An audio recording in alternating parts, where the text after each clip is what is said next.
नमस्कार मंडळी, आपले किचन या यूट्यूब चॅनलमध्ये आपलं सहर्ष स्वागत आहे। आज आपण पाहत आहोत उपवासाची भेंडी। आता नवरात्र चालू आहेत ना, तर भगरीच्या भाकरीबरोबर खाण्यासाठी भेंडी। चला आपण कृती। आपली कढई तापलेली आहे। आता आपण भेंडी बारीक गॅसवर थोडीशी भाजून घेऊया। 4-5 थेंब त्याच्यामध्ये तेल टाकते। आता आपण भेंडीला झाकून ठेवत आहोत 1-1.5 मिनिटासाठी, म्हणजे छान शिजून निघते। बारीक गॅस केलेला आहे। आपण भेंडी पाहूया, टाकून घेऊ थोडीशी।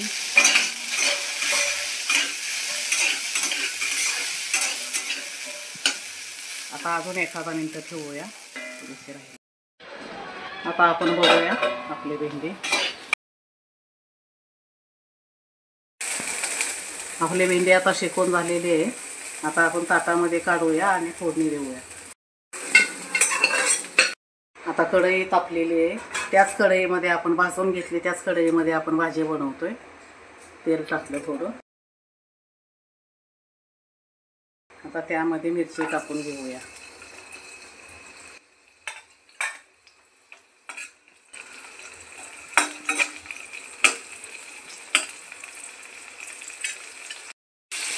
मिरची आपल्याला चांगली भाजून घ्यायची आहे, कच्ची ठेवायची नाही।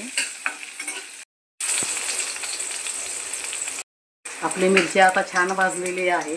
आता आपण त्याच्यामध्ये भेंडी टाकतो।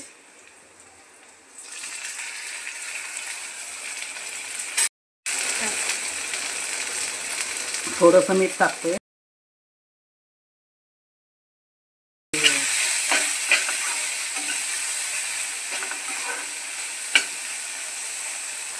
आता परत 1 ते अर्ध्या मिनिटासाठी झाकण ठेवतो। गॅसची फ्लेम एकदम लो ठेवलेली आहे आणि आता 1 मिनिट आपण झाकण देऊन ठेवलेले आहे। आता आपली भेंडी चांगली झालेली आहे। गॅसही बंद केलेला आहे। काय मग मंडळी, आवडला का आपला फराळाचा पोटभरीचा बेत? हे फराळाचे पदार्थ शक्यतो नवरात्रीमध्ये आवर्जून करून खातात। तुम्ही पण ट्राय करा, करून बघा, खाऊन बघा आणि व्हिडिओ आवडल्यास लाईक करा, शेअर करा, सबस्क्राईब करा।